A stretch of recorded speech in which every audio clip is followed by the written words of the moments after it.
नमस्कार आदाब, मेरा नाम है रजा अंसारी। कल जिस तरह से दुर्घटना होती है, दुर्घटना में 4 लोगों की मौत हो जाती है और उस मौत के बाद जो है शुरू होता है नफरत का दूसरा खेल। नफरत के पहले खेल में जिस तरह से चेतन सिंह ने 4 लोगों को मौत के घाट उतार दिया, संरक्षण करने वाले रक्षक बन गए और जिन लोगों के जिम्मे में सिक्योरिटी है, अब उन्हीं लोगों से शायद लोगों को डर लगने लगा है, यात्रा करने वाले लोगों को डर लगने लगा है। कल जिस तरह से जयपुर मुंबई सुपरफास्ट एक्सप्रेस में जो घटना होती है और जिस घटना में 4 लोगों की मृत्यु हो जाती है, जिसमें एक सब इंस्पेक्टर होते हैं और उसके साथ ही साथ 3 मुस्लिम होते हैं, उसको लेकर जिस तरह से सोशल मीडिया पर लोगों ने लिखना शुरू किया, तो उसके बीच एक और खबर ये आती है कि मीडिया ने ये कहा कि जिस व्यक्ति चेतन सिंह ने एक सब इंस्पेक्टर और 3 मुस्लिम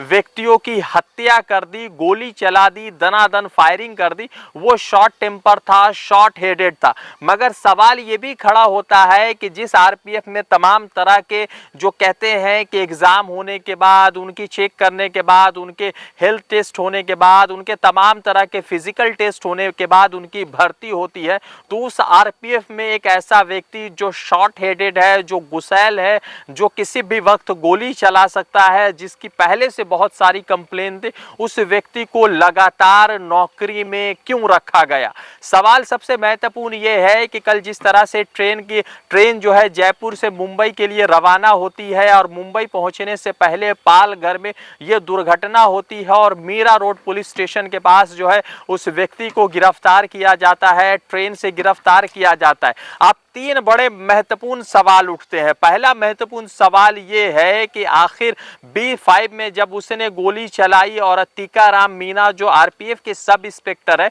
उनके ऊपर गोली चलाई और मौका वारदात पर उनकी मृत्यु हो जाती है, तो फिर चेतन सिंह जो है B5 से आगे बढ़ के B6 में कैसे जाता है और B6 में जाने के बाद 3 मुस्लिम को ही क्यों मारता है। क्योंकि जिस तरह से रेलवे की तरफ से यह सवाल ये पूछा गया कि रेलवे ने कहा है कि वो शॉर्ट टेम्पर था, उसने अपने सीनियर को मारने के बाद जिसको देखा उसके ऊपर गोली चला दी, तो B5 में सीनियर को मारा और B6 में जाकर 3 मुस्लिम व्यक्तियों को मारा। तो सवाल ये भी खड़ा होता है कि मारने के बाद जिस तरह के कलमात कहे गए, मारने के बाद ये कहा गया कि भारत में रहना है तो मोदी योगी कहना पड़ेगा, भारत में रहना है तो मोदी योगी को वोट देना पड़ेगा। पता नहीं कि देश में क्या चल रहा है, इमरजेंसी चल रहा है या लोकतंत्र चल रहा है या जो है अनडिक्लेयर इमरजेंसी पूरे भारत में चल रहा है, ये तमाम तरह के सवाल उठ रहे हैं। भारत में तकरीबन 140 करोड़ की आबादी है और इस 140 करोड़ की आबादी में तकरीबन 14 करोड़ लोग रोज रेल से यात्रा करते हैं, एक जगह से दूसरी जगह जाते हैं। रेल जो भारत का सबसे सुरक्षित यात्रा वाला एक जरिया माना जा रहा था, अब उसी जगह में इन तमाम तरह की घटनाएं हो रही है, घटना बढ़ती जा रही है। एक वीडियो सोशल मीडिया पर यह भी वायरल हुआ था कि एक जो है व्यक्ति जो है अपने सीट पर बैठकर नमाज पढ़ रहा था, तो उसको देखकर कई सारे लोग जो है हनुमान चालीसा पढ़ने लगे। हनुमान चालीसा पढ़ने से किसी को दिक्कत नहीं होनी चाहिए थी, मगर जब नमाज शुरू किया गया उसी वक्त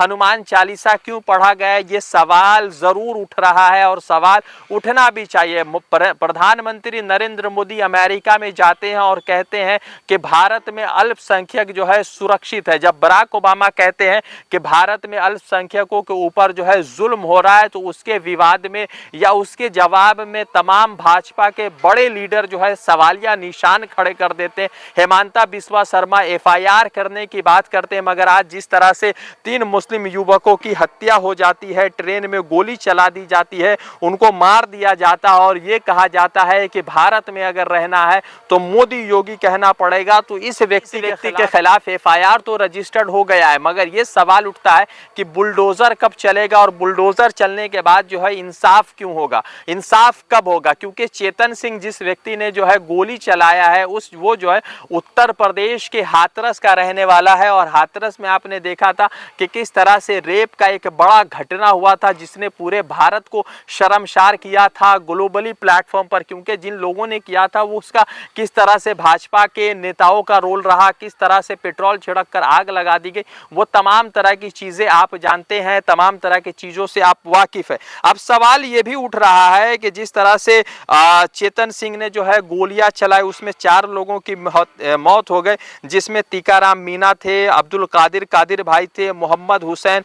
भानपुर वाले थे, अख्तर अली अब्बास थे, और उसके बाद साथ ही साथ जो है सदर मोहम्मद हुसैन थे। ये 3 व्यक्ति थे। इन तीनों व्यक्ति की हत्या हो जाती है और उनको जो है मौत के घाट उतार दिया जाता है। रेलवे की तरफ से ये बयान आ रहा है कि अंधाधुंध फायरिंग हुई। तो जब B5 में अंधाधुंध फायरिंग होती है तो टीकाराम मीणा की मृत्यु होती है, मगर जब B6 में जाते हैं तो सिर्फ मुस्लिम की ही क्यों जो है उसके गोली से मुसलमानों की ही क्यों जान जाती है, और जब जान चली गई तो ये क्यों कहा जाता है कि भारत में रहना है तो मोदी योगी कहना होगा। तो मतलब कि माइंडसेट ऑलरेडी हो चुका है, और किस तरह से नफरती बयान से कल तक लोग एक दूसरे से लड़ रहे थे, आप पुलिस वाले लोगों के ऊपर जो है फायरिंग कर दे रहे। देखते हैं कि रेलवे इस पर क्या संज्ञान लेता है, प्रधानमंत्री नरेंद्र मोदी क्या संज्ञान लेते और क्या कुछ बदलता है। वैसे भारत में बहुत कुछ बदल रहा है। पहले लोकतंत्र हुआ करता था जो अपने मर्जी से वोट दिया जाता था, अब भी लोकतंत्र है मगर मर्जी से नहीं बल्कि जबरदस्ती से वोट दिलाने की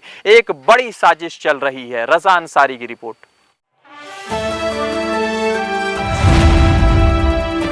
द इंडियन खबर, सच आपके सामने।